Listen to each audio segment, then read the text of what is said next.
Bonjour à tous. Alors dans cette vidéo, on va voir les routes protégées. Alors là, comme vous pouvez le voir dans notre app pour le moment, si je suis connecté, je vais à la page login. Même si pas connecté, je peux aller à la page caractère. On va faire en sorte de sécuriser tout ça. Alors, il y a plusieurs choses à faire pour sécuriser son app. On va en voir quelques-unes là. Alors déjà, dans un premier temps, je peux lui dire dans la page login, si tu as déjà un token, tu m'envoies l'utilisateur dans la page caractère. Qu'un utilisateur déjà connecté ne peut pas se reconnecter. Ensuite, ici, je peux lui dire dans la page caractères, écoute, j'ai pas de token, je te dégage. C'est déjà une des premières étapes de vérification. Ok, c'est ce qu'on va faire déjà dans un premier temps. On va dans la page login et on lui dit, bah écoute, quand la page login se lance, là, on va créer une petite fonction qui vérifie les tokens. Const vérifie token.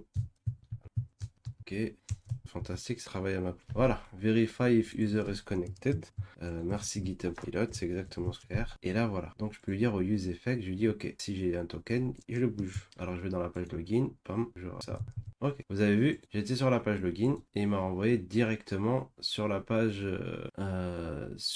caractère. Pourquoi est-ce que ça le fait pas systématiquement? C'est parce que la page est déjà, ouais, elle est déjà connectée. Ok, sur le moment, c'est déjà une première étape. Et dans la page caractère, on va faire la même. Je peux améliorer ici, je peux lui dire, non, sinon l'utilisateur sur la page login, non, sinon on renvoie l'utilisateur sur la page login. Alors, voilà.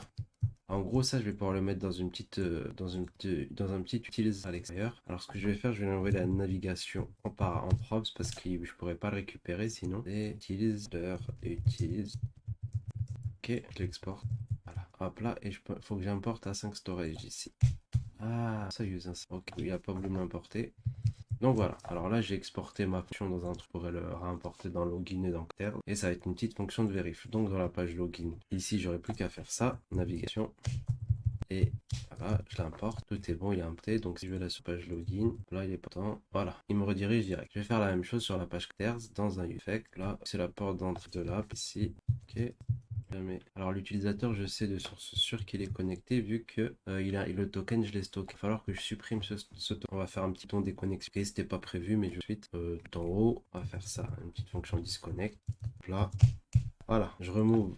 Il ne veut pas me l'importer automatiquement. Ah, alors, maintenant, j'enlève le token et je le renvoie vers la page login. Une déconnexion, généralement, c'est ça. On enlève aussi, s'il y a des trucs dans, comment dire, si vous avez dans le storage des trucs propres à l'utilisateur, vous les dégagez aussi. On nettoie toutes les infos utilisateurs et on le met vers le login. Maintenant, je vais faire un petit ton ici, disconnect.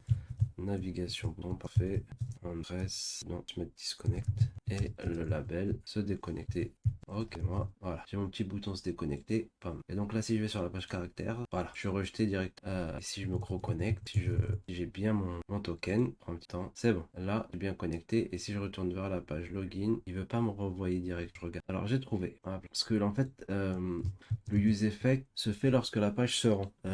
Mais il y a un souci, c'est qu'une fois que la page est rendue, on ne rentre pas dans le use effect. Et en gros, React Navigation va nous donner un petit hook qui s'appelle Use Focus Effect. Là. Et en gros, il est fantastique parce que si jamais je vais vers page caractère, vers tout login, pardon, en gros, c'est un peu mieux que l'use effect dans notre cas parce que dans certains cas, je vais effectuer une action quand j'arrive sur une page, pas quand la page se rend. Le use focus effect, en fait, c'est si la page se rend, je rentre dedans, mais également si je focus cette page, c'est-à-dire si je clique dessus ou que j'y vais. Donc là, je passe de la page caractères à la page login, donc mon petit use focus effect se lance, hein, se lance au focus.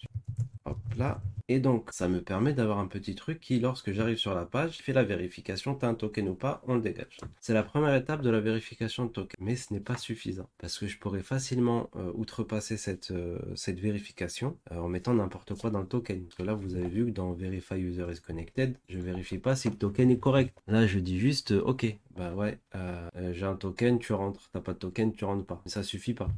Généralement, quand vous allez travailler avec une API, le token, il sera valide que vous aurez. Mais si jamais vous envoyez un token non valide, vous aurez une erreur 400, 403, je sais plus combien. Vous aurez une erreur. Et en gros, on va émuler cette erreur avec ce que je vous ai donné dans le bonus. Là, par exemple, je peux lui dire, ok, j'ai le token, et je peux lui dire Axios, je peux le, hop là, méthode get. Alors, je récupère le lien. Non, voilà. Exactement ce que je voulais. Donc s'il y a une erreur, si le token n'est pas bon, je l'envoie dans le log. Ok, you passed a second argument to use. Ah, il est peut-être pas content de ça. Ok, donc maintenant, je peux vérifier si mon token est correct. Je vais dans la page, si je me déconnecte, je me reconnecte.